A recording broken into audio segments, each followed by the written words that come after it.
Eh, Baik, selamat siang teman-teman semua. Bagaimana kabarnya pada siang hari yang cerah ini? Ya, semoga semua dalam keadaan sehat ya, dan semoga juga semua dapat tetap semangat dalam mengikuti acara webinar pada siang hari ini. Nah, sebelum kita mulai, pertama-tama mari kita panjatkan puji syukur kehadirat Tuhan Yang Maha Esa, Allah Subhanahu wa Ta'ala, yang dengan nikmat rahmat dan hidayahnya kita dapat diberi kesempatan untuk berkumpul melalui media Zoom meeting pada siang hari yang cerah ini untuk mengikuti webinar inspiratif Big Edu Indonesia. Nah, sebelum kita mulai, alangkah baiknya kita berdoa supaya acara pada siang hari ini dapat terlaksana dengan lancar. Oleh karena itu, berdoa sesuai dengan keyakinan masing-masing, kami persilahkan.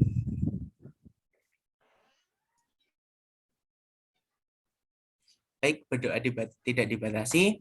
Kemudian selanjutnya sebelum memasuki acara inti, izinkanlah saya untuk menyampaikan sedikit informasi ya teman-teman.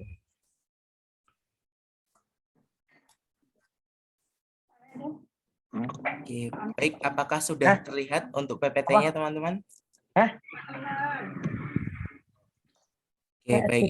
Jadi acara pada siang hari ini seperti yang sudah teman-teman ketahui semua adalah webinar inspirasi Big Edu Indonesia dengan tema strategi menyusun karya ilmiah di bidang sejarah.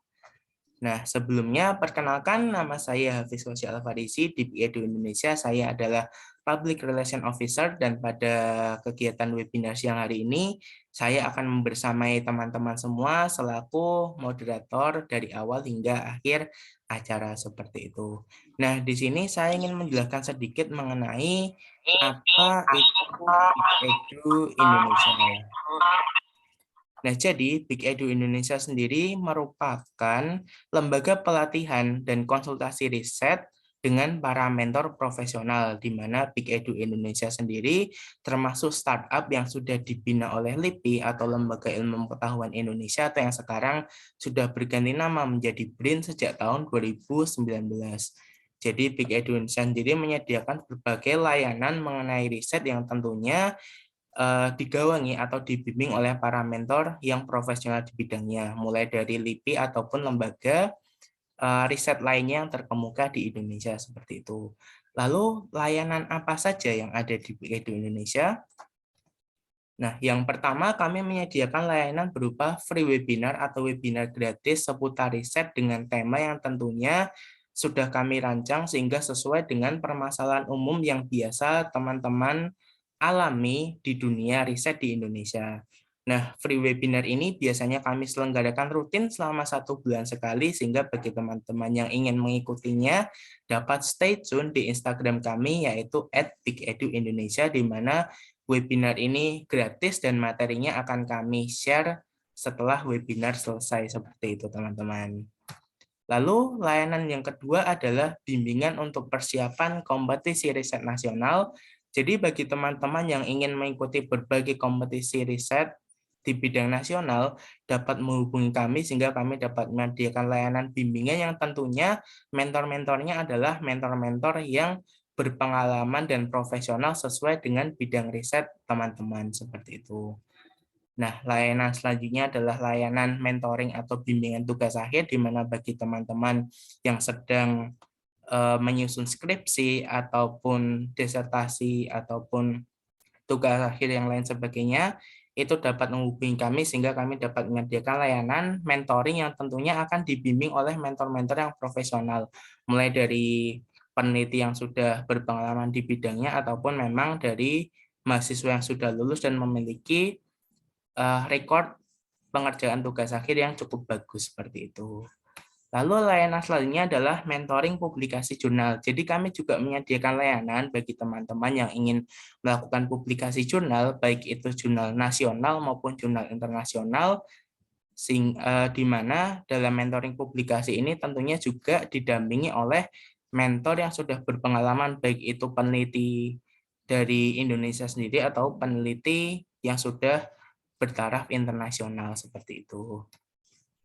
Nah, kemudian layanan terakhir yang kami sediakan adalah pelatihan riset untuk lembaga. Jadi bagi teman-teman yang ingin lembaganya itu melakukan pelatihan riset bisa menghubungi kami karena selain kami menyediakan pelatihan riset untuk siswa maupun mahasiswa, kami juga menyediakan pelatihan riset bagi guru, dosen, ataupun lembaga secara keseluruhan seperti itu. Nah, selanjutnya mengapa atau apa sih alasan mentoring di Big Edu Indonesia seperti itu? Nah, dalam melakukan pelayanan, kami itu memiliki beberapa hal yang spesial ya, yang mungkin belum ada di lembaga-lembaga sejenis. Yang pertama adalah metode dan kurikulum pembelajaran disesuaikan dengan basic knowledge dari mentee atau para peserta mentoringnya. Sehingga sebelum kami melaksanakan mentoring itu ada satu sesi yang namanya adalah sesi diagnostik, di mana kami mengetahui terlebih dahulu sejauh mana pengetahuan orang yang kami mentori atau pengetahuan para mentee terkait dengan riset, sehingga kami akan menyesuaikan bimbingannya apakah memang ketika mentee itu belum mengetahui riset sama sekali atau mungkin sudah mengetahui sebagaimana pengetahuannya. Jadi kami menyesuaikan dengan basic knowledge para mentee. Kemudian mentoring di Big Edu Indonesia sendiri juga dilakukan secara one on one, sehingga pelaksanaan mentoring itu bisa lebih efektif dan private. Kemudian yang terakhir tentunya di Big Edu Indonesia sendiri didampingi oleh mentor yang profesional di bidangnya.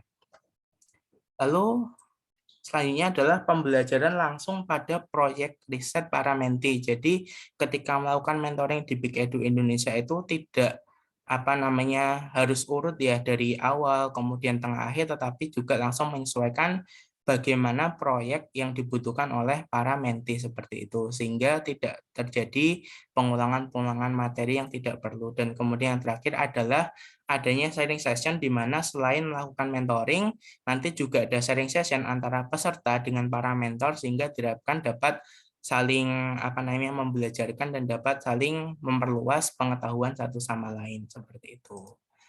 Nah, lalu apa sih alasan mengapa harus mengadakan mentoring riset? Nah, dari banyaknya alasan, kami dari tim Big Edu Indonesia sudah menyimpulkan 5 alasan utama kenapa teman-teman yang tertarik di bidang riset atau akan melakukan riset itu harus melakukan mentoring riset. Yang pertama adalah tentunya bisa jadi karena adanya dosen pembimbing atau guru yang cukup sibuk, sehingga mentoring riset teman-teman itu terhambat untuk dilakukan. Kemudian ada juga pengetahuan dan pengalaman yang terbatas, baik itu dari teman-teman mungkin yang baru pertama kali melakukan riset ataupun guru pembimbing yang pengalamannya belum terlalu banyak. Kemudian juga teman-teman atau guru pembimbing juga bingung untuk bagaimana caranya memulai riset, bingung untuk menyusun metode penelitian, dan yang terakhir adalah tentunya karena setiap melakukan riset itu dibatasi oleh deadline seperti itu. Nah, mungkin cukup ini saja informasi yang bisa saya sampaikan, teman-teman. Kalau begitu langsung saja kita mulai masuk ke acara inti pada siang hari ini, yaitu menyusun karya ilmiah di bidang sejarah, di mana narasumber kita pada siang hari ini adalah Kak Pratika Rizky Dewi SSEJ, di mana beliau adalah Assistant Lecturer Universitas Gadjah Mada, Historical Method and Practice of Historical Research tahun 2019 sampai 2020. Nah, sebelumnya, halo Kak Tika, apakah sudah bergabung dengan kami? Ya, halo Mas Hafiz dan teman-teman semua. Oke, baik. Nah, Kak Tika sendiri bagaimana kabarnya pada siang hari ini, Kak? Puji Tuhan baik, senang bisa lihat teman-teman semua di sini. Oke, baik Kak, kalau begitu langsung saja untuk menghemat waktu dan tempat kami persilahkan. Time is yours, Kak. Oke, thank you. Saya coba share screen dulu ya. Baik, Kak. Ini apa? Screen saya sudah bisa dilihat. Baik, sudah bisa, Kak? Coba saya cek-cek dulu. Slide-nya sudah berganti. Bisa, lancar. Lancar, Kak. Oke, aman ya berarti ya. Bisa saya mulai ya. Nanti Mas Hafiz kalau saya agak overload time-nya, tolong diingatkan ya Mas ya. Ya, siap, Kak. Ya, terima kasih. Assalamualaikum warahmatullahi wabarakatuh. Shalom, Om Swastiastu, Namo Buddhaya, salam kebajikan. Selamat siang teman-teman semua. Senang sekali saya di sini bisa bertemu dengan teman-teman semua di siang hari ini pada hari Minggu yang cerah. Di Jogja ini cerah ya teman-teman. Saya senang karena daripada memilih untuk tidur siang mungkin ya, teman-teman lebih memilih untuk ikut webinar, sesuatu yang positif gitu. Jadi saya, wah ini patut untuk diapresiasi. Atau mungkin ada yang sedang nyambi dengan kegiatan lain, tapi tetap disempatkan device-nya aktif untuk webinar. Wah ini luar biasa sekali. Saya di sini akan berusaha untuk menyampaikan materi yang mudah dicerna, supaya teman-teman bisa yang sedang nyambi dengan pekerjaan lain mungkin tetap bisa menangkapnya juga dan bisa saling sharing-sharing. Dan nanti kalau ada yang ingin ditanyakan, silahkan ditanyakan pada akhir presentasi. Sebelumnya saya ingin mengundang teman-teman semua, bagi yang memungkinkan untuk menyalakan kameranya, bisa dinyalakan ya, supaya saya bisa lihat wajah ganteng dan cantiknya siang hari ini nih. Wah, terima kasih yang sudah berkenan menyalakan kamera. Kalau kata pepatah tak kenal maka tak sayang ya. Jadi saya kenalan dulu lagi. Nama saya Pratika Rizky Dewi, biasa dipanggil Pratika. Saya alumni dari S1 Ilmu Sejarah UGM. Selama kuliah, mungkin di sini juga ada beberapa teman saya, adik tingkat saya yang ikut. Saya aktif di perlombaan dan menjadi asisten dosen untuk beberapa penelitian dan mata kuliah, terutama praktek penelitian sejarah. Jadi saya berharap di sini bisa memberikan ilmu yang berguna lah bagi teman-teman semua. Dan saya ingin memberikan ilmu yang tidak terlalu tinggi, muluk-muluk mungkin ya. Jadi dasar, tetapi benar-benar bisa teman-teman tangkap, bisa mengakar gitu. Kalau dari dasar sudah bisa, nanti tinggal dikembangkan itu lebih mudah. Oke, without any further ado, let's begin. Saya tidak akan memulai dari menjelaskan apa itu pengertian sejarah. Sepertinya hal yang seperti itu tidak perlu ya, tentu teman-teman sudah tahu, oh sejarah, sesuatu tentang masa lampau, teman-teman bisa browsing sendiri kalau itu ya. Di sini saya ingin teman-teman semua, atau mungkin di sini ada Bapak Ibu pendamping dan ada Bapak Ibu orang tua dari teman-teman yang masih SMA, saya ingin di sini membuat kita semua saling memiliki presentasi ini. Ini presentasi kita bersama. Sebelum masuk ke materi, saya ingin lebih memaparkan dulu manfaatnya. Jadi memaparkan manfaatnya, kenapa sih harus ikut presentasi ini, kenapa harus menulis sejarah, manfaatnya apa sih? Untuk yang masih SMA nih, saya mulai dari yang masih SMA. Lawatan sejarah. Di sini ada yang sedang proses lawatan sejarah ya. Beberapa ada yang sudah DM saya, ada yang sedang proses menulis untuk lawatan sejarah.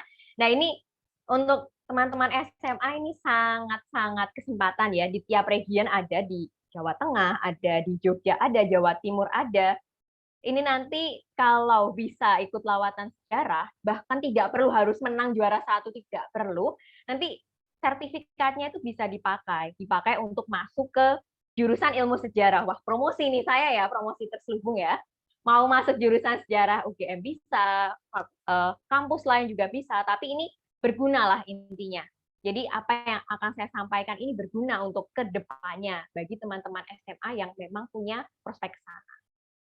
Kemudian ada History Week UGM. Ini promosi lagi nih ya. Jadi ini event lomba menulis tiap tahun. Kenapa sih saya menyampaikan ini? Karena tiap tahun pasti ada. Jadi teman-teman belajar sekarang mau ikut tahun ini atau tahun depan tidak masalah karena tiap tahun selalu ada gitu. Dan ini tidak hanya untuk SMA, sebenarnya untuk mahasiswa juga ada.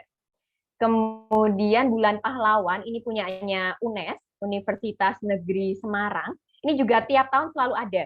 Jadi teman-teman SMA bisa mulai jaga-jaga nih, ngelis, aku mau ikut penulisan apa saja ya, setelah selesai dari sini aku mau nulis untuk lomba apa saja, ini bisa ya teman-teman ya. Nanti juga bisa dibantu dari Big Edu untuk bimbingannya, itu juga bisa kan.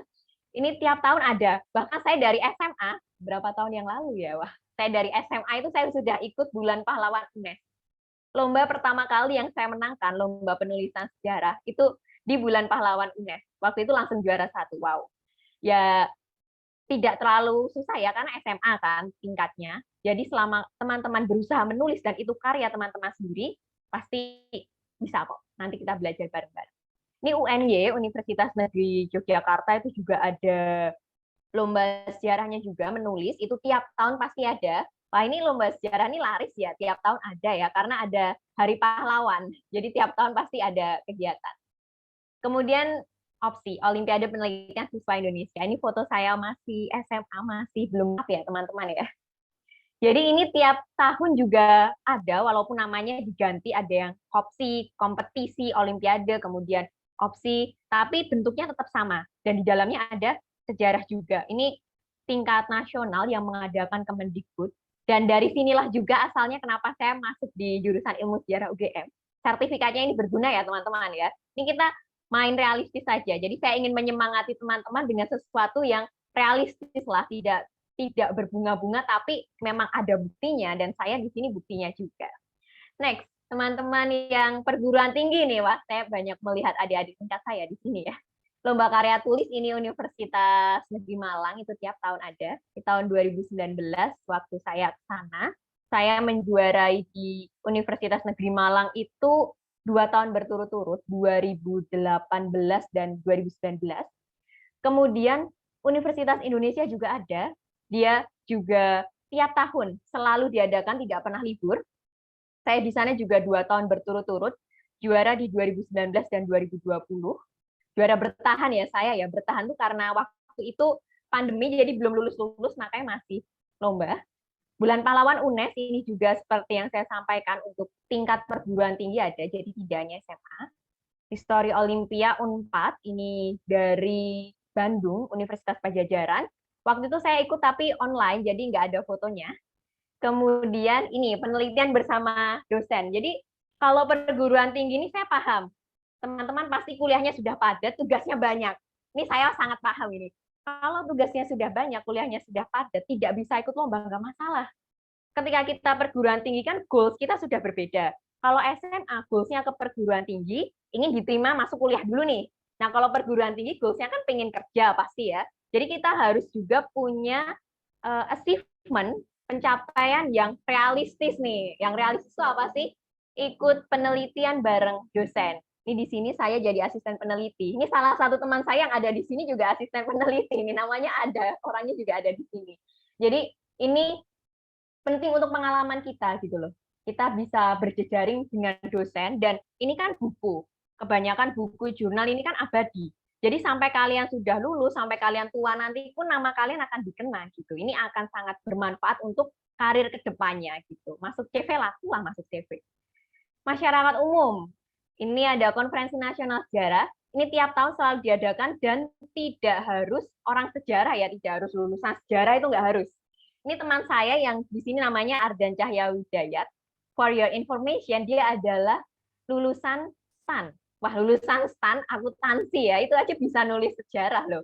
Dan itu bisa lolos. Jadi kenapa di sini teman-teman harus minder kan? Tidak harus punya background sejarah untuk menulis sejarah. Karena sejarah itu milik siapa saja, dan itu yang ingin saya tekankan hari ini. Tirto.id, ini tulisan saya di tirto.id. Jadi Tirto ini juga membuka kontributor lepas, jadi teman-teman yang punya tulisan bisa meng-email ke alamat Tirto, nanti bisa dimuat. Historia, apalagi Historia lebih terbuka lagi, undangan menulisnya diumumkan di websitenya secara jelas. Jadi menulis ini tidak hanya berguna untuk berkompetisi saja, tapi untuk kehidupan kedepannya itu berguna gitu. Kolom surat kabar dan jurnal ini sangat banyak sekali. Ini lumayan, tidak hanya untuk mungkin cari uang dari surat kabar, enggak ya, tapi juga bisa buat healing lah. Bisa buat wah ini ada event kekinian ini nih, terus mau kasih komentar, itu kan bisa tuh, bisa buat kita mengekspresikan diri. Daripada teman-teman grundel punya unek-unek tidak bisa disampaikan, mending disampaikan dengan cara nulis.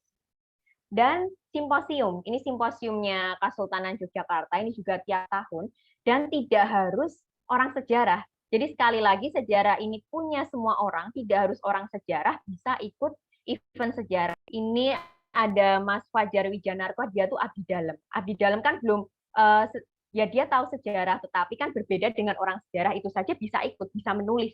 Bagaimana dengan teman-teman semua yang sekarang kita belajar nulis bersama, pasti lebih bisa kok. Itu tadi ya, biar tidak terlalu panjang ini, biar tidak terlalu panjang iklannya ya. Sekarang kita masuk ke intinya. Sebelum ke metode dan sebagainya, saya ingin memperkenalkan dulu konteksnya. Sebenarnya apa saja sih bidang penelitian sejarah? Ini ada sangat banyak sekali, dan kalau saya menjelaskan satu persatu, ini wah, sehari tidak akan selesai nih, bisa di-extend ini nanti kan. Jadi ada mulai dari yang kekinian, ada gender, media, kemudian nanti ada sejarah agama, perburuhan, dan sebagainya. Tapi di sini saya ingin menjelaskan yang dasar-dasar saja, yang akan berguna bagi setiap jenjang. Misalnya biografi ini yang paling standar lah. Anak SMA lomba pasti ada temanya biografi. Kemudian perguruan tinggi juga ada. Masyarakat umum juga bisa. Ini yang standar.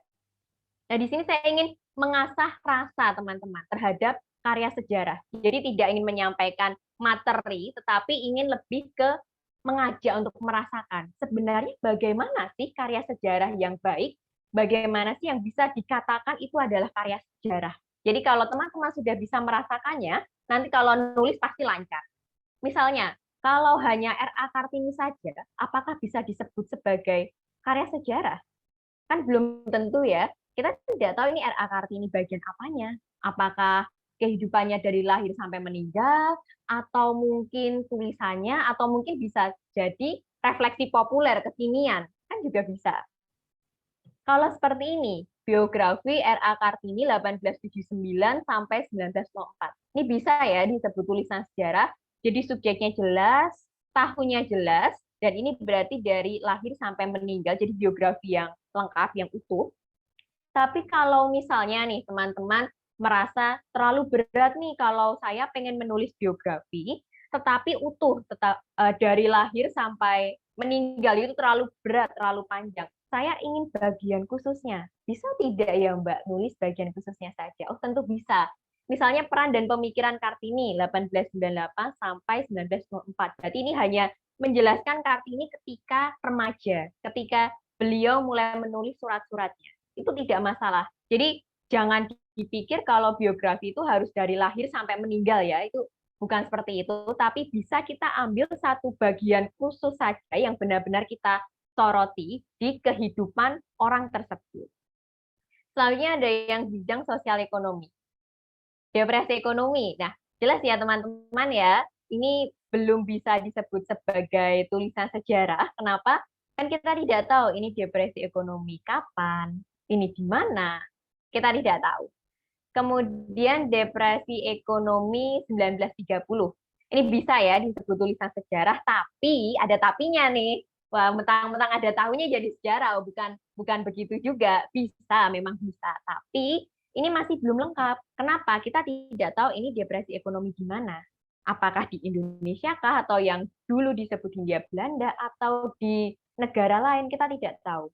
Jadi dia tulisan sejarah tapi belum bisa yang tulisan yang bagus lah, yang lengkap itu belum ya, karena dari segi tahun sudah dapat tapi spasial tempatnya belum dapat. Selanjutnya ada dampak depresi ekonomi di Yogyakarta 1930 sampai 1935. Ini hanya contoh ya teman-teman ya. Ini baru bisa disebut tulisan sejarah yang lengkap. Kenapa? Karena sudah ada tahunnya, ada 1930, 1935. Kemudian tempatnya jelas di mana? Di Yogyakarta. Kemudian membahas apa sih dampaknya, dampak dari depresi ekonomi. Nah, baru ini bisa disebut sebagai tulisan sejarah yang benar-benar lengkap, benar-benar memadai. Tidak tanggung-tanggung lah tulisannya. Kalau yang di atasnya kan masih nanggung, masih belum jelas lokasinya. Kalau yang di bawah sudah lengkap. Ini misalnya ada potongan tulisan nih dari almarhum Sugianto Patmo, Pak Sugianto Patmo. Depresi 1930-an dan dampak. Dampaknya terhadap Hindia Belanda. Nah, ini kan jelas nih, depresi kapan? 1930-an. Berarti sampai 1939 ya. Kemudian dampaknya terhadap Hindia Belanda. Jadi tahunnya jelas, kemudian spasial atau tempatnya jelas. Jadi di sini ada buktinya ya, yang sudah ahli saja menulisnya seperti ini. Jadi saya tidak tipu-tipu lah bikin presentasinya, tidak hanya mengarang saja, tidak ya.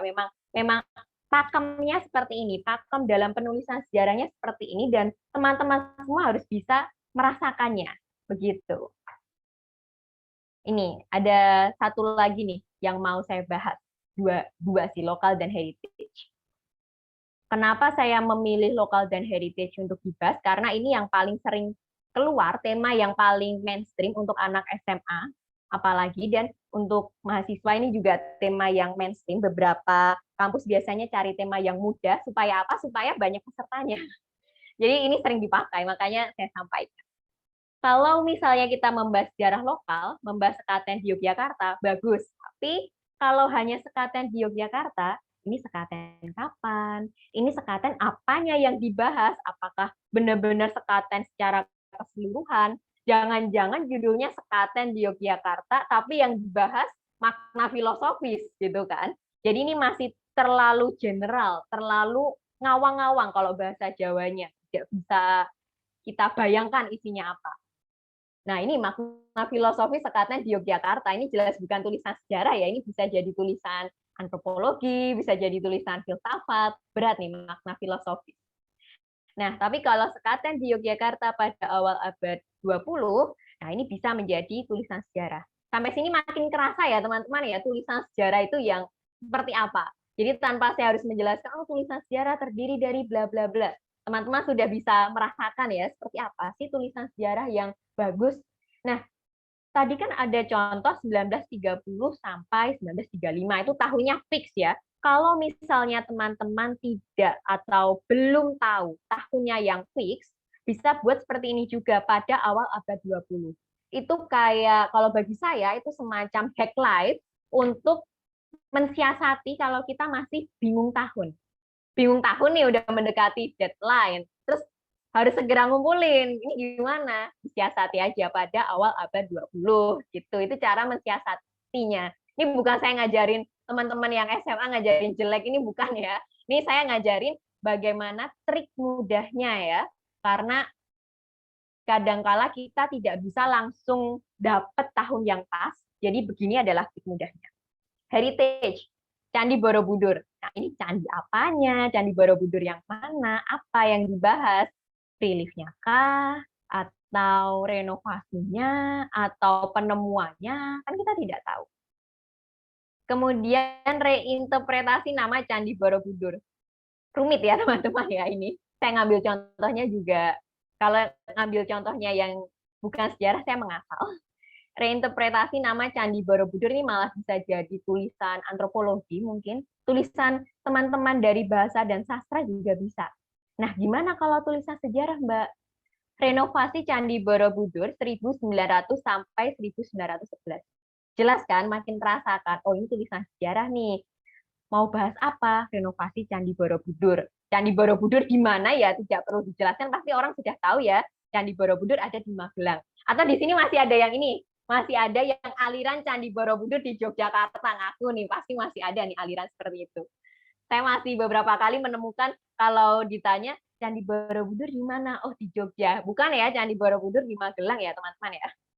Kemudian tahunnya kapan? 1900 sampai 1911. Jadi sampai di sini saya ingin menyampaikan secara tidak langsung bahwa kita tuh sebenarnya bisa merasakan tulisan sejarah mana yang sesuai, yang sudah pas, mana yang belum pas. Ada tahunnya dan ada spasialnya. Tapi ada kalanya spasial tidak perlu ditulis, misalnya Candi Borobudur yang sudah jelas ada di Magelang, kita tidak perlu menulis renovasi Candi Borobudur, Magelang, itu tidak perlu ditulis seperti itu, tidak masalah. Jadi makin bisa merasakan ya teman-teman ya, tulisan sejarah itu yang seperti apa ya. Kemudian tema-tema sebenarnya masih banyak. Ada sejarah gender, sejarah media, kemudian ada perburuhan. Jadi semakin berkembangnya zaman, sejarah itu semakin menjadi berkembang, semakin terpecah-pecah. Ada sejarah film, nanti ada sejarah kuliner. Tapi kalau saya jelasin semua tidak akan mencukupi. Jadi teman-teman bisa browsing, nanti kalau kurang paham bisa tanya saya, bisa DM di Instagram saya atau lewat Big Edu juga bisa ya. Biar ini saya bantu promo Big Edu juga nih, biar sama-sama laris kita ya. Kemudian nih, enaknya di sejarah nih, bagi saya pribadi yang mengalami, enaknya di sejarah adalah mau apapun bidangnya, mau nulis sejarah lokal, heritage, gender, media, sosial, ekonomi, politik, mau apapun bidangnya, metodenya cuma satu, metode penelitian sejarah. Ini yang membuat berbeda dari disiplin ilmu lain. Mungkin kalau disiplin ilmu lain nanti ditambah metode apa gitu kan. Kalau di kita ya satu, metode penelitian sejarah, tidak perlu pusing-pusing gitu. Jadi kalau buat karya tulis, ini sudah auto bagian ini ada bagian metode kan, biasanya metode penelitian sudah auto ditulis, penelitian ini menggunakan metode penelitian sejarah, sudah auto ditulis seperti itu.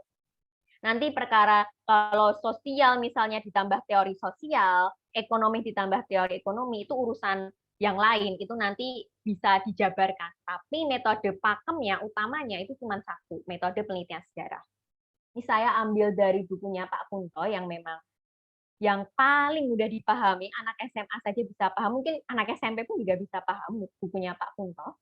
Jadi metode penelitian sejarah itu ada beberapa tahapan, ada 5 tahapan, dimulai dari penentuan tema. Jadi sebelum masuk ke menulis, kita tidak mungkin kan, wah saya mau nulis nih, langsung aja nulis nih, kan tidak mungkin. Semua ada tahapnya, tuh tidak ada yang instan di dunia ini. Kita menentukan tema dulu. Oh, saya mau nulis apa sih? Saya mau nulis sejarah tentang Buk Renteng di Yogyakarta. Nah, menentukan tema dulu. Baru pengumpulan sumber. Sumbernya apa sih? Oh, bisa wawancara dengan orang-orang setempat. Kalau di teman-teman SMA biasanya gitu ya, saya sering menemukan. Jadi saya pernah jadi juri lawatan sejarah, itu saya sering menemukan teman-teman SMA wawancara ke masyarakat setempat atau ke orang yang dipasrahi, penunggu, bahasanya penunggu kayak tempat angker aja ya, penunggu ya. Orang yang ada di tempat itulah diwawancara. Tapi kalau wawancara hati-hati ya, jadi harus orang yang memang berkompeten lah di bidangnya. Kalau misalnya warga lokal tidak ada yang masuk ke persyaratan, teman-teman bisa wawancara dosen. Itu boleh kok, dosen sekarang itu terbuka untuk ditanya-tanyai oleh anak-anak SMA gitu. Dulu waktu saya SMA juga saya wawancara ke dosen karena wawancara orang setempat tidak ada yang bisa merepresentasikan, berkompeten untuk menjawab pertanyaan saya. Kemudian bisa juga nyari koran-koran nih. Kalau di Jogja tuh ada Jogja Library, itu tempat koran-koran lama. Kalau di Surabaya nanti ada Perpustakaan Medayu Agung, itu juga bisa. Di Jakarta ada Perpustakaan Nasional. Di daerah-daerah lain pasti ada arsip daerah dan sebagainya. Itu juga bisa dimanfaatkan untuk pengumpulan sumber. Dan buku-buku itu juga boleh ya. Buku-buku sekunder, maksudnya yang sudah diterbitkan atau skripsi, tesis, disertasi itu juga boleh, asalkan tetap dikutip. Jadi daftar pustaka, disertakan di daftar pustaka. Jadi jangan menjadi bibit-bibit plagiarisme. Kalau ini ya, saya kasih bocoran ya, misalnya teman-teman yang mau ikut lomba lawatan sejarah atau apapun itu, untuk teman-teman SMA dan perguruan tinggi, kalau misalnya daftar pustaka sampai tidak ditulis, biasanya langsung kalau saya yang menjadi juri lawatan sejarah langsung saya coret, langsung saya kasih nilai 0. Udah itu udah nilai mati itu, mau kamu dalamnya bagus, tulisan teman-teman bagus, tapi kalau daftar pustakanya lupa, udah tidak tertolong itu, sudah tidak tertolong. Terus kalau misalnya ada yang kelupaan nulis gimana? Oke lah, kalau ada yang kelupaan nulis 1-2 itu masih bisa dimaklumi lah. Tapi jangan kelupaan nulis semua ya. Semua lupa ditulis itu namanya kebangetan, itu deadliner itu pasti kan. Jadi daftar pustaka itu penting.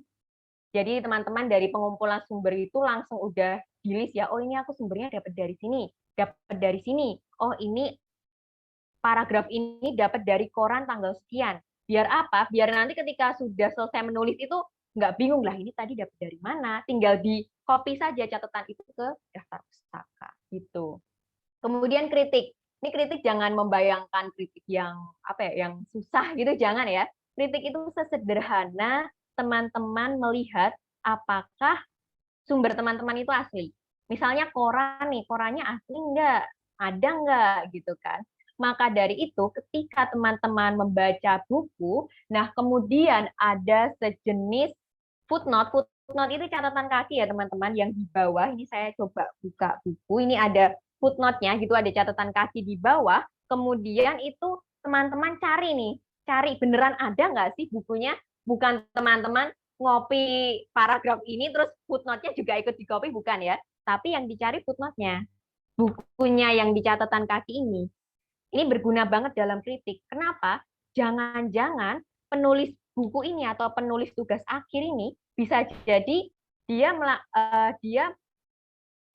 nyari tapi nggak ketemu. Jadi dia melakukan hal yang sama gitu loh. Jadi ngambil dari buku tapi catatan kakinya di copy. Dia nggak tahu buku aslinya. Nah, teman-teman jangan seperti itu gitu karena itu akan jadi efek domino. Kalau satu udah seperti itu nanti akan terus-terusan ke karya tulis lain gitu. Jadi kayak teman-teman ketagihan gitu loh. Wah, ini gampang ini tinggal kita ambil terus cari di bawah ini udah tersedia, terus ini dia kelihatan kayak bukunya banyak, sumbernya banyak. Teman-teman jangan ketagihan seperti itu salah itu itu bibit-bibit plagiarisme itu salah itu. Jadi cari juga catatan kakinya itu dicari benar-benar bukunya itu ada apa enggak dicek. Kalau teman-teman malas baca minimal dicek ada nggak bukunya, beneran ada nggak gitu. Jangan-jangan buku goib. Nah itu saya pernah itu menemukan ada yang menulis, saya cek bukunya tuh nggak ada, tidak ketemu. Mungkin dia salah memasukkan tahun atau gimana. Ini kan bahaya ini bisa dikira plagiarisme. Juri-juri suuzon seperti saya ini kan sangat ditaut ini. Wah, ini dikit-dikit plagiat ini dikit-dikit siapa ini yang mengerjakan ini? Jangan-jangan gurunya yang mengerjakan gitu. Nah, lanjut nih interpretasi. Interpretasi ini nggak usah yang berat-berat ya, disesuaikan dengan kemampuan teman-teman semua nih. Misalkan saya mengambil contoh, punya mahasiswa saya saja, mudah ya.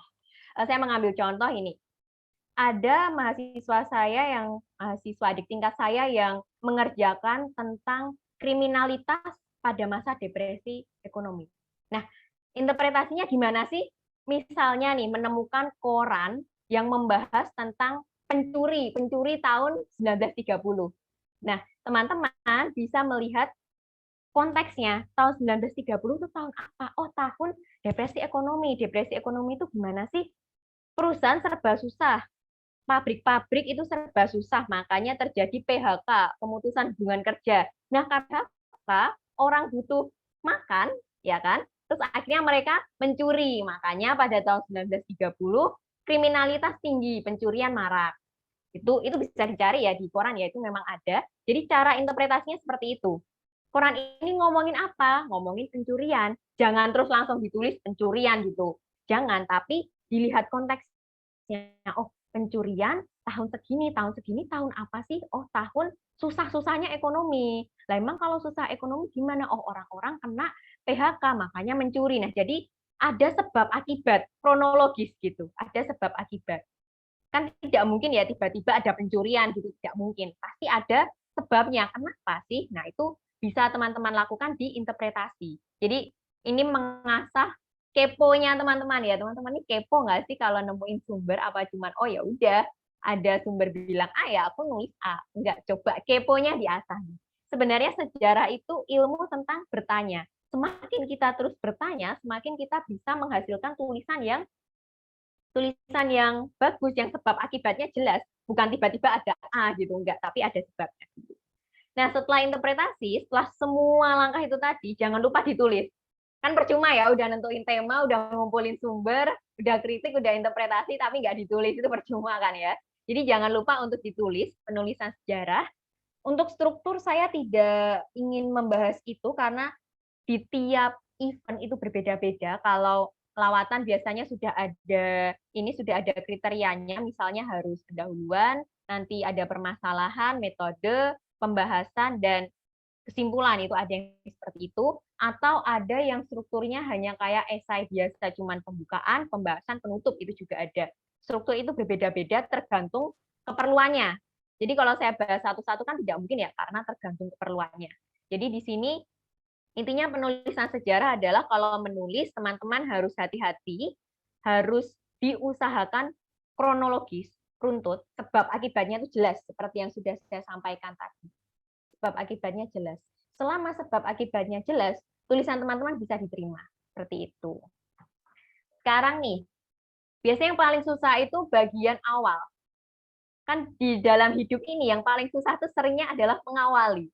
Kalau sudah jalan kan kita bisa menyesuaikan nih. Tapi kalau mengawali itu susah. Antara susahnya memang tidak punya ide, atau susahnya tuh males tuh beda tipis. Antara males dan tidak punya ide itu beda tipis biasanya ya. Kalau tidak punya ide bisa jadi males, kalau males bisa jadi karena tidak punya ide. Nah, di sini saya ingin mengajarkan bagaimana caranya bisa dapat ide, bisa menentukan tema. Pertama bisa tentang kedekatan emosional. Artinya teman-teman memilih tema, memilih topik berdasarkan sesuatu yang disukai. Teman-teman suka makan nih, ya tinggal menulis sejarah kuliner. Teman-teman suka makan misalnya soto, kan ada, bisa menulis sejarah soto di Yogyakarta. Kenapa sih kok orang Jogja itu kalau sarapan pagi suka makan soto gitu kan? Siapa sih yang eh, mengawali atau membuat itu kan bisa dari kedekatan emosional, bisa kita lacak gitu. Atau ini saya ada cerita juga nih adik tingkat saya, dia itu memelihara kuda gitu kan. Dia suka dengan hal-hal yang berhubungan dengan kuda, pacuan kuda. Akhirnya dia menulis sejarah pacuan kuda. Jadi menulis kan bisa dari apa yang disukai gitu. Tidak perlu kita mikir ini nulis apa, ini ya Allah berat banget. Cari aja di sekitar kalian. Kalian suka apa? Oh, yang cewek-cewek nih suka fashion. Kan bisa menulis sejarah fashion pada tahun 1950-an. Karena pakaian pada tahun itu kan beda nih dengan gaya berpakaian kita tahun sekarang. Nah, kita bisa menulis, oh tahun segitu tuh tren pakaiannya adalah seperti ini. Gitu. Jadi cari yang deket aja, nggak usah cari yang jauh-jauh gitu loh. Jangan sampai gajah di pelupuk mata tak tampak, tapi semut di kejauhan tampak, jangan sampai seperti itu ya. Tema sebenarnya ada di depan mata kalian, tapi kalian saking mikir jauhnya, terlalu bingung, jadi nggak dapat tema. Jangan seperti itu. Jadi cari dulu yang di sekitar-sekitar kalian.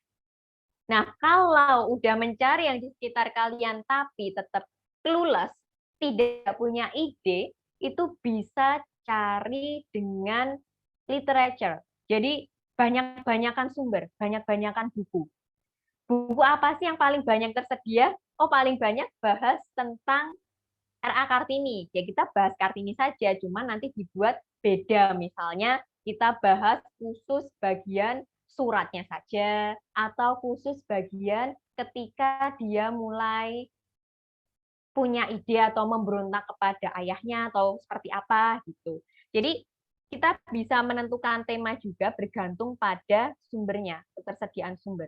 Teman-teman bingung bisa mencari misalnya ada nanti saya beritahu website untuk mencari koran-koran lama. Jadi nanti bisa diklik, oh misalnya ini nih ada tentang banjir banyak, ya sudah teman-teman bisa menulis tentang banjir, tulis saja itu. Gitu. Jangan menulis yang tidak ada sumbernya. Nah, terus ini jadi blunder biasanya. Mbak, saya suka tema tentang fashion. Kan kedekatan emosional nih. Saya suka tema tentang fashion. Kedekatan emosional. Tapi sumbernya tidak ada. Lah, gimana ini? Jadi kedekatan emosionalnya dapat, tapi sumbernya tidak dapat. Biasanya langsung udah kayak crash, udah kayak nggak tahu nih harus gimana. Caranya adalah pertama, kita lihat diri kita. Kita benar-benar suka nggak sih sama fashion? Kalau benar-benar suka dengan fashion, pasti sesusah apapun sumber bisa ditemukan. Kenapa? Karena sekarang udah zaman yang lebih canggih, kita bisa nyari berbagai jurnal di internet, ya kan? Nah, biasanya tidak langsung, oh, aku mau nulis fashion tahun 1950-an, langsung keluar kan? Enggak ya. Tapi di dalam petikan-petikan jurnal. Jadi kita cari jurnal, cari buku. Nah, biasanya nanti ada satu bagian bahas itu, satu paragraf bahas itu. Kan lumayan tuh. Dikumpulin kan lama-lama jadi banyak. Gitu. Jadi caranya gitu, kita menyeimbangkan antara kedekatan emosional dan ketersediaan sumber. Gitu. Kalau misalnya emosionalnya dapat, udah seimbangkan dengan sumbernya, tersedia atau tidaknya. Gitu. Kalau tidak punya kedekatan emosional, ini saya adalah contoh yang ketika menulis skripsi tidak punya kedekatan emosional. Bingung saya nulis apa. Saya pakai banyak-banyakan sumber. Sumbernya yang tersedia ini, saya nulis ini, tapi dari sudut pandang yang berbeda. Saya fokuskan ke satu bagian tertentu. Gitu. Ketiga nih, bisa dari event terkini, lihat peristiwa yang sedang terjadi. Sejarah kan memang ya, kalau dari definisinya ya sesuatu tentang masa lalu.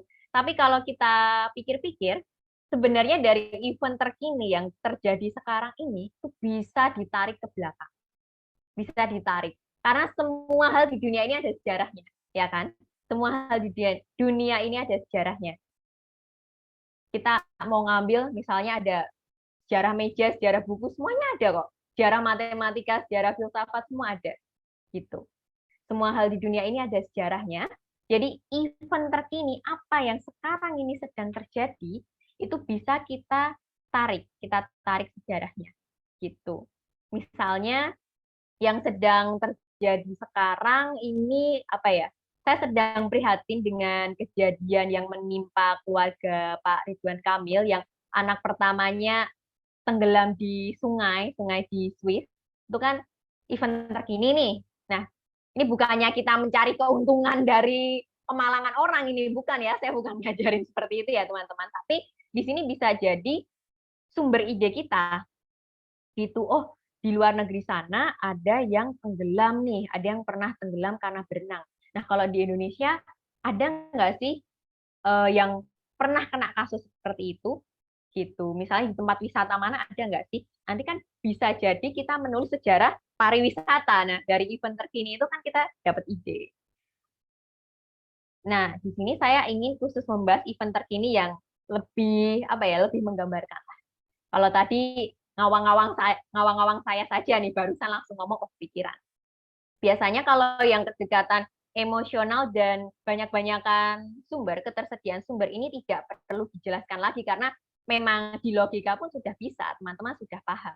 Tapi kalau event terkini biasanya masih bingung nih gimana caranya nih untuk mendapatkan tema dari event terkini. Nah, ini contohnya nih. Ini apa nih? KKN di Desa Penari. Ada yang udah nonton belum di sini, teman-teman? Seru nggak filmnya? Saya belum nonton loh.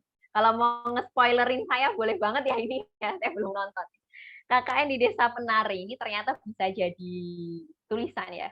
Sebenarnya ini karena online itu susah nih kalau mau interaksi. Ini kalau offline ini pasti seru nih. Ada langsung ada oh iya Mbak ini seru-seru. Ini Mbak Badrauhinya kayak gini Mbak. Itu adegannya ini Mbak gitu kan pasti seru.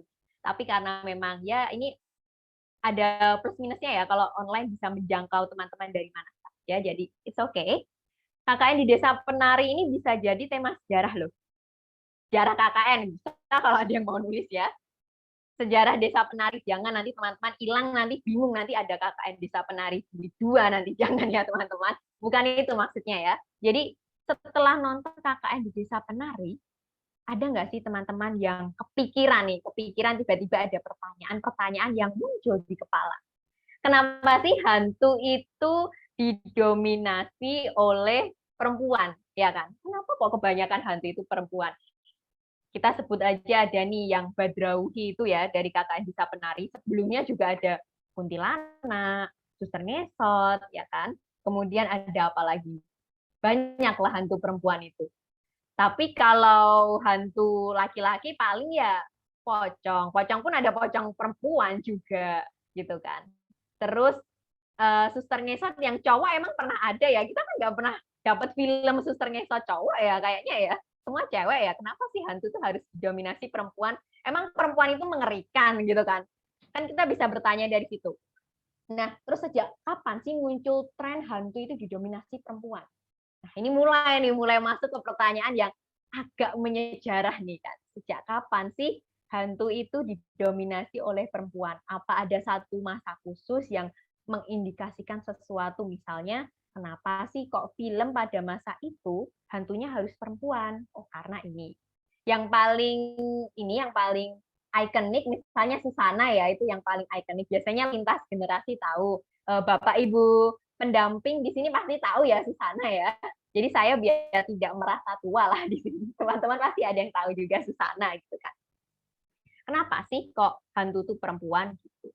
Nah, ternyata kalau saya pernah meneliti tentang hantu juga, pada masa Orde Baru itu memang ada kecenderungan untuk mendomestikasi perempuan. Jadi biar perempuan itu tidak yang kayak sekarang ya, feminis di mana-mana, kemudian serba kita itu perempuan itu punya power juga biar kalau zaman dulu nih kita bicara tentang zaman Orde Baru itu biar perempuan itu ada di belakangnya laki-laki gampangnya begitulah kayak Ibu Tin yang mendampingi Soeharto, ada di belakang Soeharto. Makanya di sini hantunya tuh hantu perempuan, kan pada akhirnya hantu perempuan ini biasanya dikalahkan oleh Pak Ustadz, ya kan?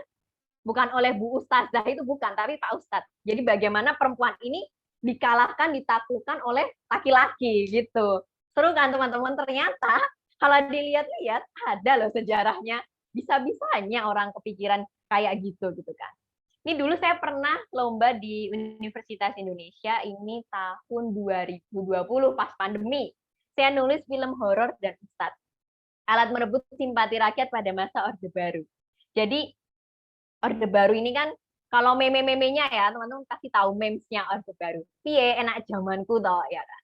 Itu terkenal dengan sesuatu yang semuanya serba apa ya kalau bahasanya ya serba runtut lah, serba terarah gitu kan, serba pengen pengen terlihat baik-baik saja gitu di dalamnya ya tidak kan ya teman-teman. Nah itu bagaimana alat merebut simpati rakyatnya dengan cara nontonkan film itu tadi. Kalau kita lihat nih Bapak Ibu pendamping mungkin relate lah sama saya karena pernah nonton filmnya. Kalau di film Susana itu biasanya nanti di akhir nih saya tanya keluar nih, Susananya keluar. Terus nanti bareng-bareng ada Pak Ustadz, Pak RT, seluruh warga, ya kan? Ngapain gitu, dipikir grebek setan kok bareng-bareng itu apa itu maksudnya kan ya? Itu. Nah, itu maksudnya ternyata untuk merebut simpati rakyat. Kenapa? Ustadz di sini sebagai pemimpin. Berarti Orde Baru ini sebagai pemimpin, dilambangkan dengan Ustadz sosok yang beragama, Orde Baru ini beragama, memimpin. Nah, rakyat-rakyatnya di belakangnya ini kayak nurut, harus ngikut gitu. Kalau Ustadznya mau grebek hantu, rakyatnya ngikut nih gitu. Jadi sebenarnya dari hal-hal yang sederhana itu kalau kita mau kritis, kita mau bertanya, itu kita bisa loh nemu sejarahnya. Kalau dipikir-pikir juga Mbak Tika ini orang kerja, orang kurang kerjaan ya Mbak Pratika nih ya. Mau-maunya nonton film Susana, mikir ini ada apa di baliknya. Tapi ternyata untuk kajian sejarah ini menarik. Kita tidak perlu berangkat dari sesuatu yang ilmiah banget. Kalau tadi saya bilang cari sumber dari jurnal-jurnal, ternyata dari film juga bisa loh teman-teman.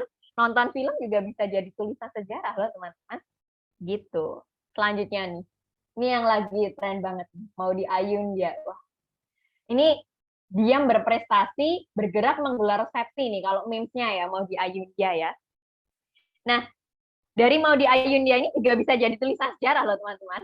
Bukan sejarah cintanya mau di Ayundia sama Jesse Choi itu bukan ya, bukan yang itu. Tapi kita bisa bertanya, bagaimana sih hubungan kerjasamanya Indonesia dengan Korea gitu kan? Kita bisa bertanya, mau di ini kan Indonesia, suaminya kan Korea, kita bisa bertanya. Nanti kita bisa nulis tuh sejarah hubungan Indonesia Korea. Kalau saya tidak salah, itu sekitar tahun 1960-an, sekitar 1963. Kemudian sejak kapan sih drama Korea ini masuk ke Indonesia? Ini cewek-cewek ini penggemar drakor. Ayolah, masa nggak ada yang kepikiran nulis sejarah drama Korea di Indonesia? Sebenarnya drama Korea yang pertama tuh apa sih yang masuk di Indonesia? Itu kan bisa ditulis. Gitu. Bagaimana sih responnya pada masa itu? Itu kan bisa ditulis, bisa menjadi inspirasi kita. Jadi dari kasusnya KKN Desa Penari dan Maudy Ayun ya itu cukup untuk memunculkan pertanyaan-pertanyaan di pikiran kita. Cukup untuk bahan menulis sejarah. Bukan bahan terus KKN di Desa Penari dijadikan sumber dikutip langsung, enggak ya. Maksudnya bahan untuk menggali ide-ide ke belakang. Jadi seperti itu, mencari ide itu nggak usah terlalu mikir berat-berat. Teman-teman di sini mau nulis ya, bukan mau jadi presiden, nyalon, mikir negara, bukan ya. Jadi dari yang simpel-simpel saja, dari film, terus teman-teman bertanya, oh kenapa ini hantunya harus perempuan, terus apa ada masa yang hantunya perempuan ya? Nah, seperti itu. Selanjutnya, biasanya teman-teman akan menjadi stuck, akan menjadi gila kalau tulisannya sudah ditulis orang. Jadi bingung, Pak, saya mau nulis ini, tapi udah ditulis orang. Gimana ini, Mbak? Gitu kan. Geser temporal dan spasialnya. Kita nggak usah bingung, kita bisa geser temporal dan spasialnya ya. Jadi, misalnya dia menulis depresi ekonomi di Hindia Belanda seperti Pak Sugianto Patmo tadi. Ya tinggal kita geser jadi depresi ekonomi di Yogyakarta tahun sekian sampai sekian gitu. Nggak usah dibikin ribet teman-teman, nggak usah panik. kemudian fokus pada kedalaman satu materi. Depresi ekonomi udah banyak nih yang nulis, Mbak. Aku pengen nulis itu. Apa yang harus saya tulis? Oh, fokus ke kedalaman materinya, kriminalitasnya gitu. Satu kasus di dalamnya gitu. Ini saya memberi contoh nih. Ketimpangan representasi hantu perempuan pada film horor Indonesia periode 1970 sampai 2019. Misalnya teman-teman yang tadi setelah saya jelaskan KKN di Desa Penari pengen jadi nulis sejarah hantu perempuan gitu kan. Tapi udah ada yang nulis, nah kan bisa nih kita geser temporalnya yang paling memungkinkan. 1970 sampai 2019 kita geser saja. Kita geser misalnya menjadi masa Orde Baru 1970 sampai 1998 gitu. Kita geser. Kalau digeser kan sudah menjadi yang berbeda. Bukankah itu malah duplikasi, Mbak? Kita kan menduplikat tulisan ini. Tidak. Kalau kita logikanya nih teman-teman, kalau teman-teman fokus kepada satu hal, tentu akan menemukan sumber yang lebih banyak, lebih mendalam. Nah, teman-teman bukan menduplikasi, justru mengupdate tulisan ini kan kalau dipikir-pikir gitu. Jadi jangan langsung panik ya teman-teman, kita harus bisa melihat segala sesuatu dari sisi positifnya. Terus, ada referensi dasar yang ingin saya bagikan kepada teman-teman semua. Baca Kunto Wijoyo, Pengantar Ilmu Sejarah dan Metodologi Sejarah. Itu yang paling dasar, yang paling mudah dipahami oleh semua kalangan. Website primer delper.nl itu untuk koran-koran lama, Digital Collection Leiden itu untuk foto, nla.gov itu punya Australia untuk peta. Kemudian lokasi riset lapangan, ini tiap daerah ada, tiap daerah punya arsip daerah, tapi beruntunglah untuk teman-teman yang ada di Jogja dan di Jakarta. Karena melimpah di Jakarta langsung bisa ke Perpustakaan Nasional, di Jogja bisa ke Jogja Library, itu melimpah. Di tiap daerah juga ada. Kalau misalnya teman-teman butuh sumber tapi tidak ada di lokasi itu, teman-teman tidak tinggal di Jogja atau Jakarta, sekarang juga bisa email. Mereka juga menyediakan email untuk membantu kita, jadi bisa minta tolong di-scan-kan.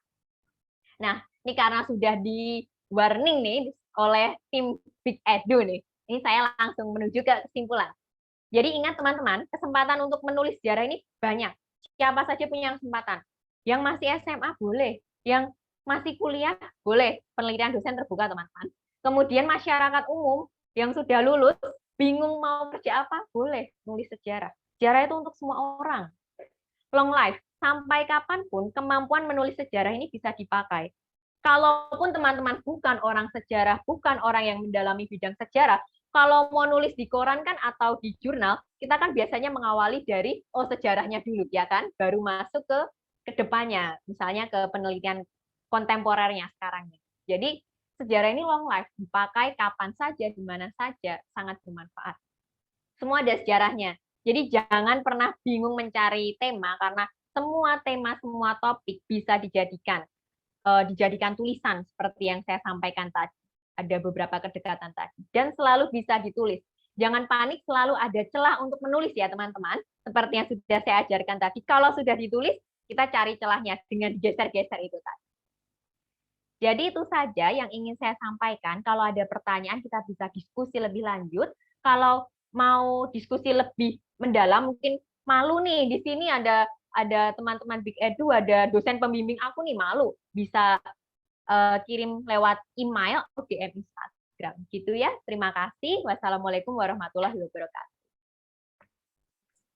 Oke, baik, terima kasih atas penyampaian materinya Kak Dika. Oh, sungguh bagus sekali ya penyampaian materinya tadi, cukup lengkap juga mulai dari awal, kemudian bagaimana memilih tema, kemudian tips and tricks dalam menulis penelitian sejarah juga sudah disampaikan dengan cukup baik, juga terinspirasi juga ya, termasuk saya tadi mulai mendapatkan ide untuk menulis skripsi. Sepertinya sejarah pendidikan menarik juga ya Kak itu untuk Nah, boleh jadikan topik tuh Big skripsi. Edu kan, sejarah pendidikan tuh. Ah, betul. Nah, mungkin langsung saja teman-teman, ini sudah saatnya kita masuk ke sesi Q&A. Bagi teman-teman yang ingin bertanya, bisa langsung raise hand, kemudian open mic, atau bisa juga pertanyaan dituliskan di kolom komentar. Nah, itu sudah ada yang raise hand, mungkin kepada Bunda Jimbaran bisa langsung menyampaikan pertanyaannya. Selamat siang, Kak Tika. Siang, Halo, Kak Bunda. Tika. Salam kenal. Saya Bunda Jimbaran yang kemarin sempat DM. Iya, halo Bunda. Senang bisa lihat Bunda di sini. Halo. kebetulan ini harusnya anak saya nih yang ikut nih, soalnya bagus banget ya Kak Tika paparannya tuh. Kayaknya anak saya pasti teredukasi, dapat ilmu banyak dari Kak Tika. Hanya sayangnya hari ini anak saya lawatan sejarah. Jadi saya ibunya yang wakilin, karena Oh biasanya iya, nggak saya yang apa-apa Bunda. membimbing juga. Ini Nah, naskahnya Kak juga udah Tika, masuk di saya loh Bunda loh. apa tuh? Naskah-naskah lawatan udah masuk di saya ini Bunda. Nama Iya. anak saya Karang Jimbaran. Oh ya Kak Tika, tadi Iya. saya kebetulan anak saya kan juga kemarin juara History Week IGM, juara 2. Terus juga kemarin di UPY juga juara 2 juga. Terus kemarin di UIN juga juara 1. Itu esai sejarah semua. Sampai saya Wow. blenger sama sejarah rasanya. Oh iya. Tapi kayaknya ada yang menarik dari Kak Tika ini, ada yang menarik ya. Sepertinya putra saya ini dalam kalau tema tadi itu metode dia udah paham sih, sudah ini. Cuma memang tadi yang saya tertarik itu bagaimana Kak Tika menjadikan suatu film, terus kejadian apa itu bisa dijadikan tulisan ya. Nah mungkin Kak Tika next time bisa bisa adakan workshop semacam bimbingan gitu, tapi lebih kepada esai yang cara menulis esainya. Kalau ini kan kita baru perkenalan ya. Iya. Nanti mungkin next time kalau bisa adakan workshop yang khusus ke esai sejarah gitu loh. Jadi nanti mungkin anak saya bisa juga ngajak teman-teman yang berminat. Jadi khusus anak-anak SMA aja gitu. Gitu. Terus yang kedua tadi saya juga waktu ketika paparan awal itu tentang bedanya sejarah dengan biografi gitu kan. Memang sejarah itu kan harus tahu tahun ya, tanggal yang pas gitu kan. Itu yang agak sulit gitu kan. Tapi dari situlah saya juga sendiri juga jadi belajar gitu kan. Itu aja sih, tapi yang jelas saya juga tadi tertarik sekali ketika memang luar biasa cerdas. Terus paparannya juga mudah diterima, nggak terlalu berbelit-belit. Jadi sekali lagi terima kasih paparannya. Dan saya kayaknya belum ada pertanyaan nih, soalnya saya nangkep semua sih. Belum ada yang Sama-sama Bunda. Ditunggu loh Bunda ketemuannya. Oh, pasti harus ya. Sukses buat Kak Tika ya. Iya, terima kasih. Big Edu ini udah ada ini ya tema baru buat workshop lagi ya kita ya Big Edu ya. Siap Kak, harus bisa dong. direncanakan. Oh, kalau saya tadi setuju banget tadi. Iya, ini saya juga menarik ini. Saya pengen ketemu teman-teman SMA ini, menarik. Mungkin ada pertanyaan, Pak? Terima kasih Kak Tika. Ya, cuman saya menambahkan dari Bunda Jimbaran tadi, masukannya itu saya sangat mendukung sekali, itu benar sekali. Tapi kebutuhannya mungkin bukan hanya anak SMA saja, tapi anak kuliah pun juga butuh mengenai sejarah ini. Jadi saya setuju sekali dengan pendapat daripada Bunda Jimbaran tadi, kalau diadakan workshop untuk isai daripada sejarah. Jadi saya rasa bukan hanya anak SMA saja, tapi anak kuliah pun juga masih banyak kok yang ketinggalan dengan ini. Jadi saya sangat setuju sekali. Bagus malah Pak kalau bisa bergabung dengan mahasiswa. Jadi anak-anaknya, adik-adiknya bisa belajar juga.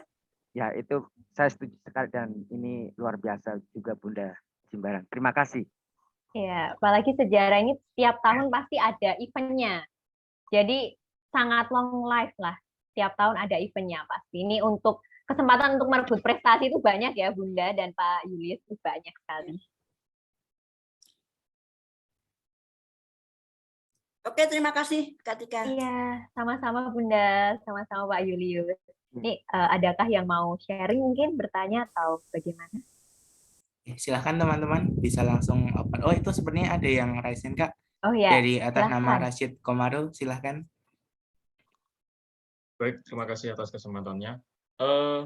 Ketika saya ingin bertanya terkait sumber, Mbak, dalam proses penulisan sejarah ini. Kan saya kebetulan kuliah di sejarah juga di salah satu PTN di Jawa Tengah.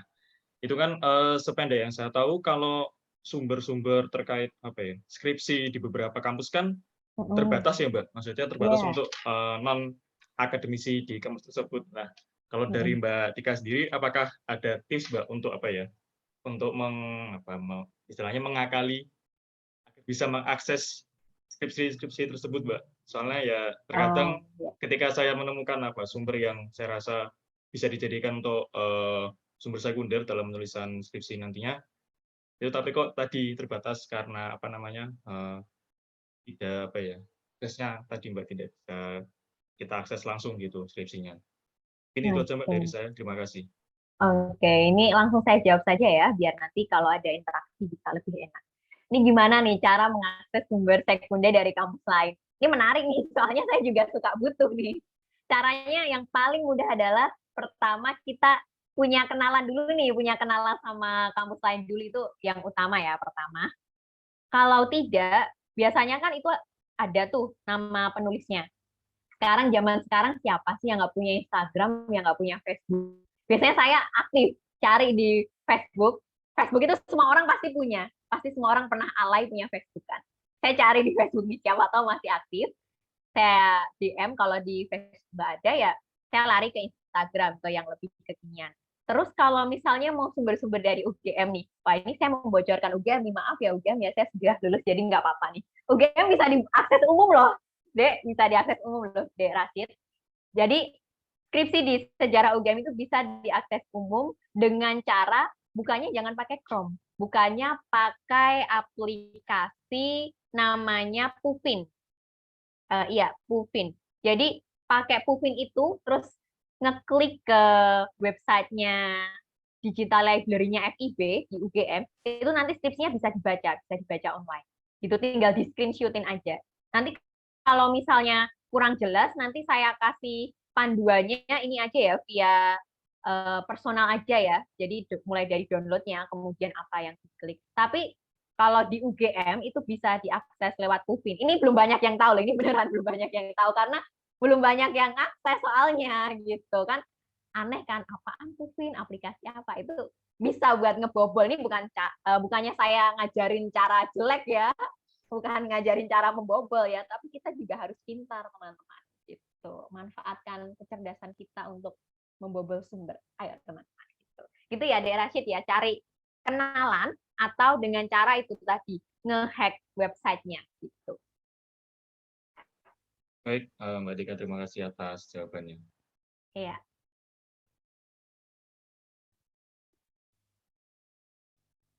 Ada yang lain mungkin? Ya, silakan teman-teman, mumpung masih ada waktu untuk kita berdiskusi bersama. Jika ada pertanyaan atau yang perlu didiskusikan bisa langsung open mic atau dituliskan di kolom komentar seperti itu teman-teman. Masih dipersilahkan. Saya mau bertanya, Pak. Ya, silakan. Nah, tapi karena saya kan juga baru pemula dari sini di grup ini. Cuman tadi maksudnya bertanya ini tadi di awal sebelum diadakan tadi sepertinya program di sini juga membantu untuk membuatkan jasa ya kalau tidak salah. Jasa apa saja maksudnya, apakah jasa skripsi, tesis atau bagaimana gitu, atau jurnal atau bagaimana ya? Oh iya, betul Pak. Jadi, jadi kami dari... Karena mohon maaf karena saya baru pertama kali masuk, jadi saya kurang begitu paham, kurang begitu jelas gitu. Oh iya, baik Pak. Ya, kalau di Big Edu Indonesia sendiri, kami mengadakan memiliki beberapa layanan Pak. Yang pertama itu free webinar atau webinar gratis, itu memang diselenggarakan rutin setiap 1 bulan sekali dengan temanya itu biasanya disesuaikan dengan hasil riset yang kami temui. Sekiranya apakah mungkin di bulan ini kebanyakan siswa mahasiswa mengalami kesulitan dalam penulisan penelitian di bidang sosial, berarti ya nanti kami adakan free webinar di bidang sosial, atau bisa juga by request seperti itu Pak. Kemudian yang kedua ada juga bimbingan untuk persiapan kompetisi riset nasional. Jadi kami sepanjang tahun 2021 sampai 2022 ini sudah menangani beberapa kompetisi riset nasional seperti ada opsi yang akan diselenggarakan besok, kemudian dengan beberapa kompetisi riset lainnya itu kami juga menerima apabila ada memang tim dari sekolah ataupun individu itu ingin melakukan bimbingan dengan kami. Dan alhamdulillah pada akhir tahun 2021 kemarin ketika kami membimbing tim dari MAN IC dalam lomba riset nasional juga mendapat medali semua tim bimbingan dari kami. Kemudian kemarin juga ada beberapa siswa bimbingan kami yang juga memenangkan beberapa kompetisi riset baik itu tingkat nasional maupun lokal seperti itu. Kemudian layanan selanjutnya itu ada juga mentoring tugas akhir, Pak. Jadi mungkin jika ada adik-adik siswa ataupun mahasiswa baik itu S1, S2 maupun S3 yang memang mengalami kesulitan dalam membuat atau melaksanakan skripsi, disertasi maupun tesis, itu dapat juga melakukan bimbingan dengan kami. Bimbingan di sini bukan berarti kami membuatkan skripsinya, tetapi memang kami bantu ya Pak, mungkin ketika kesulitan menentukan tema atau kesulitan menentukan metode dan lain sebagainya, itu memang bisa kami layani dan disesuaikan dengan request dari teman-teman seperti itu. Misalkan kesulitan dalam membuat skripsi di bab pembahasan dan hanya ingin bimbingan di pembahasan bisa, ataupun keseluruhan juga bisa seperti itu. Kemudian untuk layanan selanjutnya ada juga mentoring publikasi jurnal ya. Jadi mungkin dari teman-teman semisalkan ada yang ingin menulis jurnal kemudian ingin dipublikasikan baik itu secara nasional maupun internasional, juga bisa melakukan bimbingan dengan kami seperti itu. Mulai dari penulisan hingga proses penerbitan jurnalnya. Dan yang terakhir itu ada juga pelatihan riset untuk lembaga Bapak. Jadi misalkan ada sekolah ataupun universitas atau lembaga apapun yang memang dirasa membutuhkan pelatihan riset untuk para anggota-anggotanya, juga bisa mengontak kami dari Instagram seperti itu Bapak untuk melaksanakan bimbingan. Kurang lebih layanannya seperti itu Pak. Pak, itu menghubunginya kemana Pak? Ya, menghubunginya bisa melalui Instagram di @bigeduindonesia, atau mungkin setelah ini akan kami share juga kontak person di grup webinar, sehingga jika ingin melakukan konsultasi layanan bisa langsung menghubungi ke nomor tersebut Bapak. Oh ya, ya. Terima kasih Pak. Terima kasih. Dan seperti tadi masukan tadi kan juga adanya workshop, isai dan yang lain-lainnya itu kan jadi masukan juga. Ya, terima kasih Pak. Baik Pak.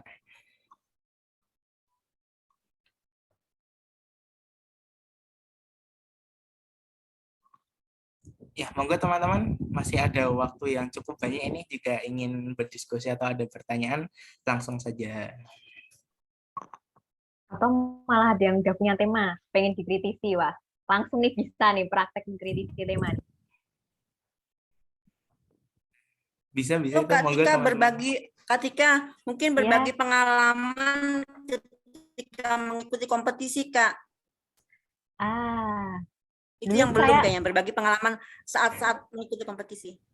Oke. Dulu saya ini waktu SMA, Bunda, saya ikut opsi ya. Tadi yang diberitahukan oleh Mas Hafiz, ada opsi Olimpiade Penelitian Siswa Indonesia. Puji Tuhannya saya dapat medali emas untuk bidang sejarah dulu. Jadi pengalaman kompetisinya adalah saya itu dulu juga nggak bisa nulis sejarah. Jadi jadi nggak yang wah langsung bisa nulis, enggak ya. Jadi belajar juga. Nulisnya masih biasa, cuman di situ yang membuat saya berbeda adalah tulisan saya tuh tulisan anak SMA ya. Saya memang jujur, karena gimana ya Bunda, jadi saya jujur-jujuran aja nih, saya sering menemukan ketika saya menjadi juri, itu tulisan anak SMA, rasa tulisan anak ini, tulisan pembimbingnya, itu ada yang seperti itu kan pasti nilainya udah hancur dulu, gitu. Kan saya bisa membedakan pinternya anak SMA sama pinternya yang sudah kuliah, yang sudah lulus kuliah alias gurunya, itu kan berbeda ya Bunda ya. Jadi selama jujur mengerjakannya itu pasti nanti bisa tetap tertolong lah, pasti bisa dapat nilai lebih lah.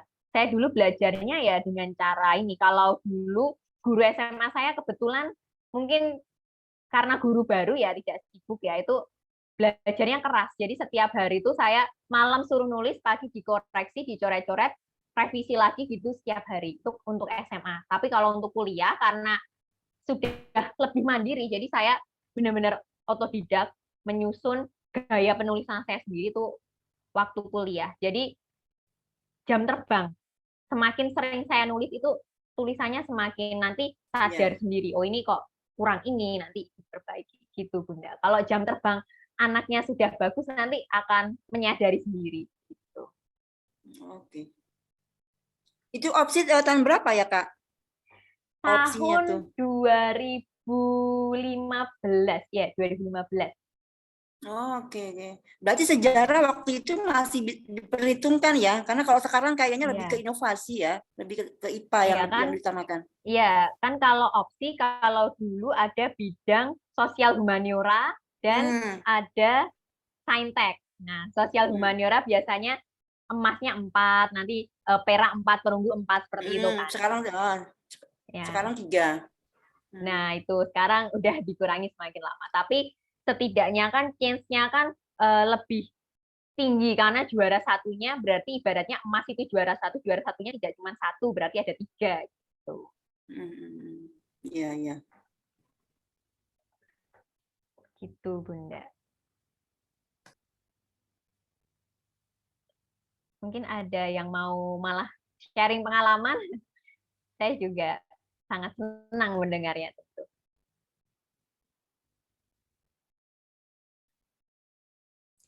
Enggak, silahkan teman-teman. Sharing juga boleh, bertanya juga boleh, mumpung masih ada waktu nih. Dan juga kita bersama dengan pakarnya ya, Kak Tika yang memang ahli di bidangnya seperti itu.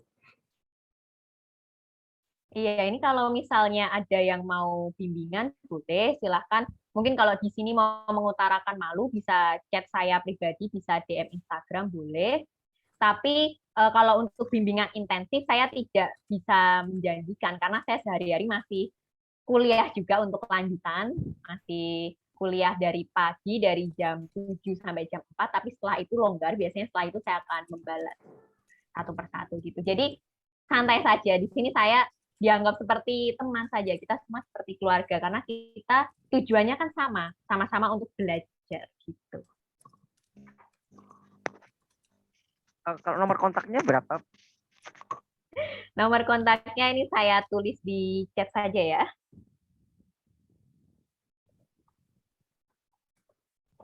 Ya, itu nomor kontak saya, bisa dihubungi. Saya tidak setiap saat pegang HP, tapi kalau saat saya pegang HP pasti saya balas. Gitu. Pasti saya balas kok. Tuh. Bagaimana Mas Hafiz? Bagaimana teman-teman? Apakah masih ada yang ingin didiskusikan? Oke, baik. Itu mungkin dari Bunda Jimbaran bertanya, nggih. Mohon izin bertanya, Big Edu apakah resmi di bawah naungan BRIN? Karena sekarang startup rata-rata sudah jaringan dengan, ya betul Bunda, jadi memang awalnya Big Edu Indonesia ketika didirikan di tahun 2019 itu resmi pertama itu di bawah naungan LIPI, nggih. Nah, jadi kami memang berdiri awalnya itu dari LIPI, kemudian karena sekarang sudah berganti nama lembaga menjadi BRIN, sehingga kami juga berada di bawah naungan BRIN seperti itu. Jadi memang sudah resmi, Bunda. Ya mungkin dari teman-teman bagaimana? Apakah ada yang masih ingin ditanyakan atau didiskusikan?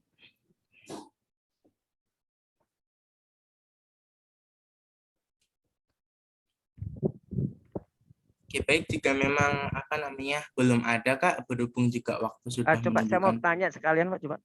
Oh ya, Iya, silakan Pak. Kalau saya ini ibaratnya pemula Pak, dasar tuh Pak. Kalau mau belajar untuk membuat artikel jurnal, ya membaik artikel jurnal kan berarti kan macam-macam artikel jurnal mengenai sejarah, mengenai kesehatan, mengenai semuanya. Tapi kalau belajar itu maksudnya dari dasar itu belajar dari mana ya Pak? Itu belajar mungkin karena saya benar-benar sangat pemula, jadi harus belajar mungkin dari cara menulis, membuat dari abstrak, pendahuluan, apa dengan struktur-struktur itu belajarnya di mana Pak? Saya pengen belajar di situ, itu mungkin walaupun berbayar apapun juga enggak masalah, namanya ilmu belajar, saya mau cari itu Pak, belajar di situ Pak. Oke, baik. Mungkin kalau dari saya ketika ingin belajar menulis jurnal ataupun artikel publikasi, karena saya masih mahasiswa ya Pak, biasanya memang saya melakukan bimbingan dengan dosen ataupun juga mencari tips and tricks artikel di internet seperti itu, atau juga mungkin bisa mengikuti berbagai pelatihan. Biasanya kan memang banyak nggih ketika kita mencari di internet pelatihan mengenai penulisan publikasi jurnal dan lain sebagainya, mulai dari tingkat awal hingga tingkat akhir itu ada seperti itu. Mungkin dari Kak Tika bisa menambahkan yang memang sudah expert di dalam penulisan seperti itu, Kak. Oke, terima kasih. Kalau untuk pemula menulis jurnal, saya pertama kali nulis jurnal itu sewaktu saya masih kuliah juga, itu jurnal nasional. Caranya adalah pertama kita download dulu jurnal itu, jurnal yang sebelumnya yang sudah terbit. Nah, ketika kita sudah download jurnal itu kan kita tahu pakemnya, formatnya, template-nya. Nah, nanti tugas kita adalah bukan menduplikasi tapi direplikasi. Kita buat dengan gaya yang sesuai dengan jurnal itu, jadi biar bisa dilirik nih sama reviewer. Saya juga pernah jadi reviewer jurnal, jadi kalau memang tidak sesuai dengan pakem kan pasti sudah auto disingkirkan ya. Jadi kita cara belajarnya untuk pemula paling mudah adalah tentukan jurnal yang mau dituju, kemudian download jurnal yang sudah diterbitkan. Nah, nanti tinggal direplikasi. Tulisannya tema kita, tapi gaya menulisnya bisa pakai yang sudah ada. Jadi seperti itu, Pak, cara paling sederhananya. Ya, baik, terima kasih. Ya, Terima kasih Bu Pratika Dewi. sama-sama. Bagaimana teman-teman? Mungkin jika memang Itu kalau cara downloadnya namanya- bagaimana ya? Cara download Ya. kalau Bagaimana? mencari atau mendownload jurnal Oh, iya. sesuai dengan bidangnya masing-masing itu bagaimana? Sebagai iya. bahan referensi gitu. Ya, bisa cari di Google Scholar, itu ada banyak jurnal, dan itu tinggal disesuaikan saja dengan bidangnya jenengan, tinggal ditulis saja bidangnya, atau kalau mau lebih spesifik, tiap kampus pasti punya jurnal. Jadi langsung ngasal saja juga bisa. Biasanya saya ngasal saja, oh jurnal sejarah, kalau saya sudah nulis di UGM, kampus mana yang belum saya tulis, langsung cari di Sanata Dharma misal yang paling dekat dengan saya. Nah, itu bisa. Jadi tiap kampus itu punya jurnalnya. Cara mencarinya di Google Scholar atau langsung ngasal aja tiap kampus dicari dari satu persatu. Karena memang sekarang sedang musimnya untuk membuat jurnal sepertinya. Ya, betul. Ya, terima Iya, kasih. sama-sama. Kak, kemudian itu ada satu pertanyaan masuk Iya, lagi ada di satu kolom chat, pertanyaan Kak. lagi. Ya, dari Anjasti, dari Kakak Anggi. Yang mau tanya, ketika saya ingin mengirim skripsi saya menjadi bentuk artikel jurnal dan ingin coba jadi makalah dalam konferensi, adakah tips agar karya, artikel, atau makalah yang didasarkan dari skripsi tetap ada nilai kebaruannya, tidak plek sama dengan skripsi? Nah, biasanya kalau plek ini kan agak dipermasalahkan ya, nanti dikiranya plagiasi ya. Memang plagiarisme ini memang super menyebalkan, salah dikit bisa kena pasal ya. Nah, bagaimana caranya biar tidak plek sama dengan skripsi?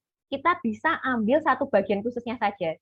Jadi kalau skripsi kan biasanya agak panjang nih, agak luas nih. Kita ambil satu bagian, misalnya satu bab saja, kita nulis itu, satu bab itu dijadikan jurnal, tapi ditambahin data sedikit. Nah, cara hack life-nya gitu. Kalau kita nulis baru kan nggak mungkin ya, males, capek. Mengakui saja, jujur saja ya, saya juga gitu. Jadi caranya kita ambil satu bagian khusus dari skripsi kita, satu subbab misalnya, atau satu bab lah, katakanlah bab 2 ya, bab 2 kita pakai, nanti kita tinggal tambahin data. Jadi kan dengan begitu, jurnal itu bagian dari skripsi kita, tapi tidak plek skripsi kita. Paham kan maksudnya ya? Jadi itu bagian dari skripsi, tapi tidak plek. Dan cara mengirimkan makalah ke dalam konferensi, jurnal, dan sebagainya, biasanya konferensi itu tiap tahun ada. Ada seminar sejarah nasional itu tiap tahun, tiap bulan Desember. Itu temanya terbuka untuk apa saja.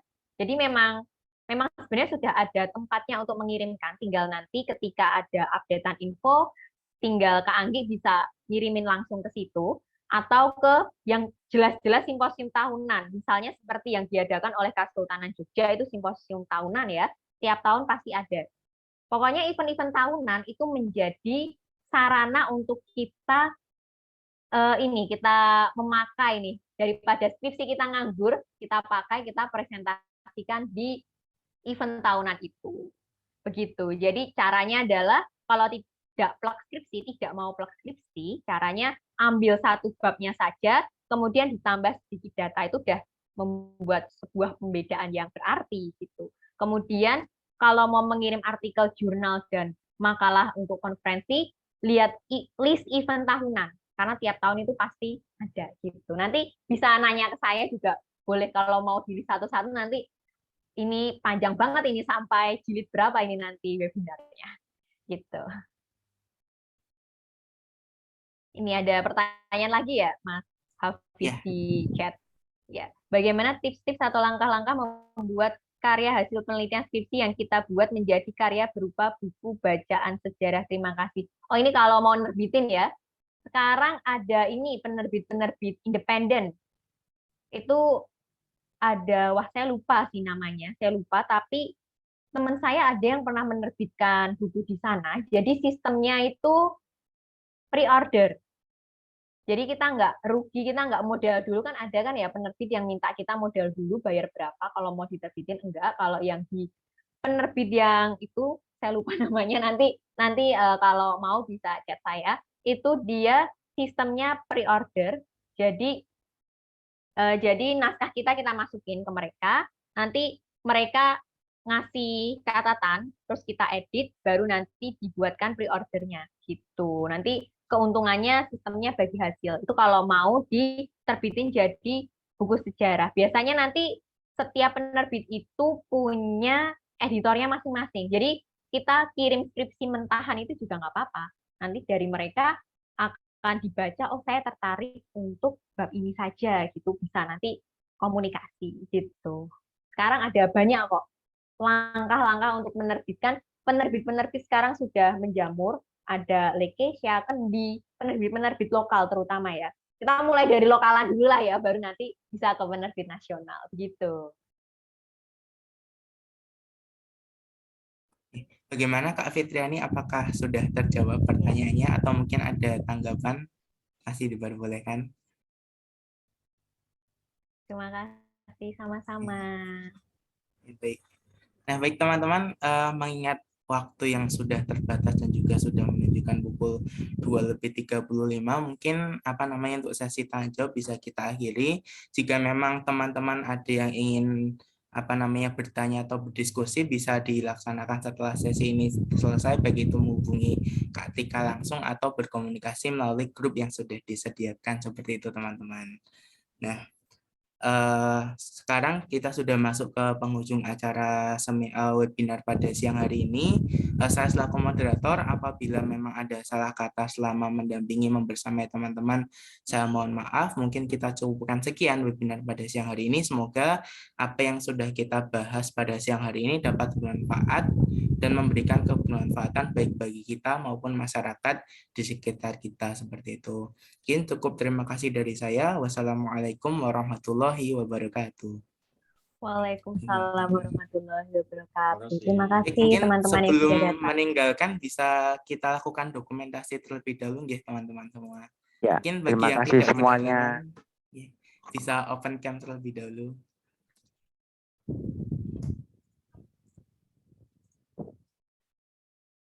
Oke, baik. Dalam hitungan ketiga saya screen capture ya. 1, 2, 3. Oke, baik. Satu lagi. 1, 2, 3. Baik, sudah selesai. Terima kasih teman-teman semua dan juga Kak Tika yang telah menyempatkan waktunya. Sampai berjumpa di webinar-webinar selanjutnya. Seperti itu. Ya, terima kasih semuanya. Terima kasih semuanya.